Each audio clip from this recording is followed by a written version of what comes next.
What's up, y'all? This is Salo, and you're watching In the Booth at Backyard Studios.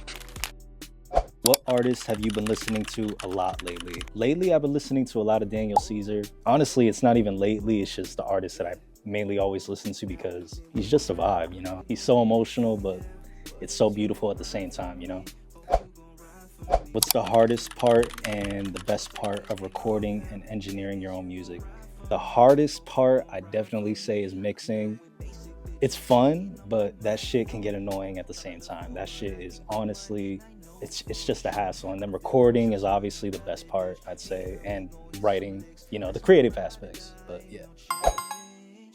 Did anyone in your family inspire your musical journey? Definitely my big brother. My big brother, you know, I always used to go into his studio when I was a little kid, and I was just amazed at the stuff he would do. Like, I was like, oh shit, I want to be like that. I thought that shit was crazy. I thought that shit was cool as hell, you know? So I was like heavily inspired by that, you know? And yeah, he's definitely the main guy, I'd say. If someone is hearing you for the first time, what song should they listen to first? First song I definitely would recommend is Ride For Me. That is probably my most streamed song. It's also R&B mixed with hip hop.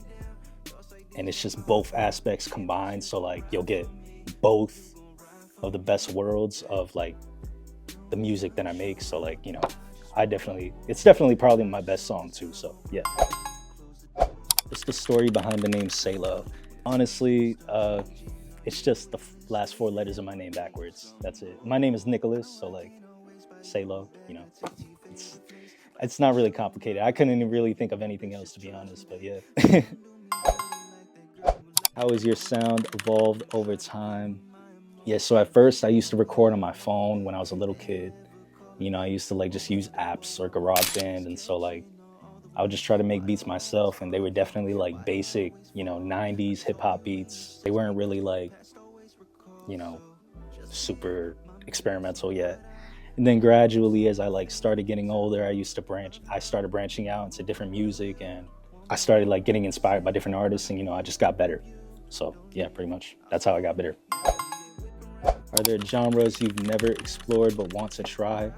I definitely say indie, because I have friends who make indie music, and I like the vibe of indie music too. It's like it's singing, but it's not like R&B, but at the same time, like, it gets me in a good mood, yeah. Would you rather be known for your lyrics or your voice? I definitely would rather be known for my lyrics. I feel like being known for your lyrics is a lot more important than being known for your voice, because your voice is just your voice. It's not really that impactful, what you say on the mic is what matters. If you could perform anywhere in the world, where would it be? I don't really have like a dream performing spot, but I'd probably say Rolling Loud, or like, what is it, Lollapalooza? Something like that, like just, those big stages where like there's a bunch of people, what any artist would dream of. Where do you find inspiration for a new song? It really depends on like what I'm going through. So like if I'm going through something emotionally, I'm probably gonna get that out on like an R&B type style song, or maybe just like a slow rap song where I'm just rapping like my heart out. If it's like some song where I want to get people turned, I'm just gonna pick like a hard trap type beat, or like, something that I'd say, okay, this is gonna be a hit, this is gonna be the one that'll get people like, oh shit, I want to listen to this all the time. And it really just depends. Sometimes I don't even have inspiration, I just try to do it. What's your favorite part of the song making process? My favorite part is definitely writing the lyrics, because I'm a rapper, so like I'm a lyricist. I want to like practice my bars all the time and just get better. I like impressing the audience with like my lyricism, so like that's probably my favorite. What's a song you've made that deserves more attention? I definitely say Dance Floor. Dance Floor is like one of my favorite songs, but it's probably not one of my most streamed. It has streams, but it's not near the top at all. But it's just heavily underrated. I think it's like a really good song, You know, I think a lot of people should be playing it in their cars. It's the type of song you could play at night in the car, you know? How many unreleased songs are in the vault? Shit, right now, I definitely say more than 15. More than 15. It should be more than that, honestly. It should be more than that. But, you know, life happens and stuff. But, you know, I definitely say more than 15. You know, it's not little, but it should be more. It should be like 50. What's harder for you, writing, recording, or mixing? Yeah, like I said, mixing is definitely the hardest part of the music process. You know, writing and recording, it's kind of the basics for me, but mixing, you got to learn like a whole new skill, you know? You just got to learn how to make the song sound good, and it's way harder than it should be, but you know. If you could work with any artist right now, who would it be? I have like a couple artists I would work with. I would work with J. Cole. I would work with Frank Ocean, Kendrick. I would work with Daniel Caesar. And yeah, that's pretty much it. Yeah, I'd say so. What do you want your music to teach or communicate? I kind of want my music to just communicate like relatability, you know, like it can be relatable, or you can just, you know, have good vibes, you know, or sad vibes too. Like honestly, like kind of like just feel like what I want you to feel from the song, you know, if you understand what I'm saying. Like what I'm trying to express on the song, pretty much. Yeah. What's the first song you ever recorded, and do you still have it?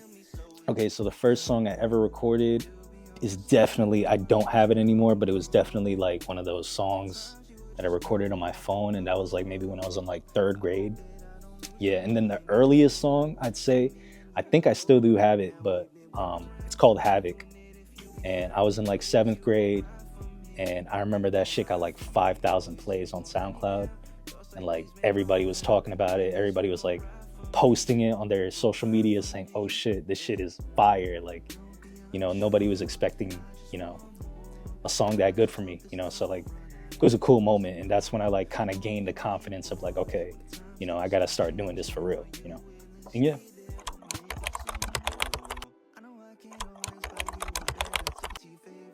I definitely see myself in a higher spot with this music thing. I'm not gonna say exactly what it is because like it's unpredictable.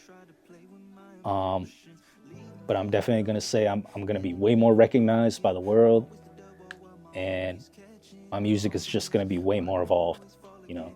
So yeah, that's pretty much it. Yo, this is Salo. You can follow me at Real Salo Music on Instagram, TikTok. That's Salo with spelled S-A-L-O. Thank you for having me. You know, this is fire. This was in the booth at Backyard Studios. Thank you. Yeah.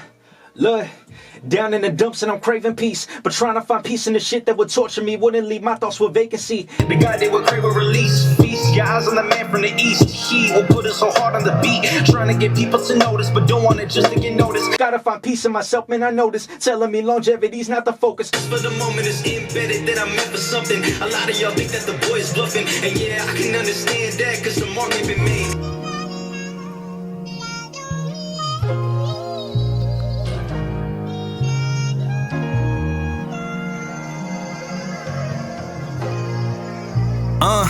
Yeah, look, down in the dumps and I'm craving peace, but trying to find peace in the shit that would torture me wouldn't leave my thoughts with vacancy. The guy they would crave a release. Feast your eyes on the man from the east. He would put us so hard on the beat, trying to get people to notice, but don't want it just to get noticed. Gotta find peace in myself, man, I notice. Telling me longevity's not the focus. More bitches been on my dick, but then they would leave so controlling, they would leave me soulless. But just for the moment it's embedded that I'm meant for something. A lot of y'all think that the boy is bluffing, and yeah, I can understand that, cause the mark ain't been made. Little by little I grow every day, to making it shape. The process became a routine. I'm trying to go at my pace, but have no time to waste when I'm blowing off steam. I got a different perspective, that's all. Parties and FOMO will put me on pause, but not for long, cause I know staying home in this stew gon' pay off on my mama's little problems. Be the one to solve them while they staying mad, and I'm casually getting a million bag. Get some shit in the vault and I'm getting ready to release. In fact, and it's gon' be insane. The progress will come from me learning from all of my problems, implement the skills I can frame. It's not a game when I'm in this game. There's a lot of ways I can flip the page. Light to me that would give me my peace. That shit is all I need. That shit is all I need. tryna push work, and I ain't gon' just up and leave. That shit is all I need, that shit is all I need. I'm speeding around in the whip with focus. Real ones gon' notice, real ones gon' notice. Yeah, and I'm speeding around in the whip with focus. Real ones gon' notice, real ones gon' notice. Yeah,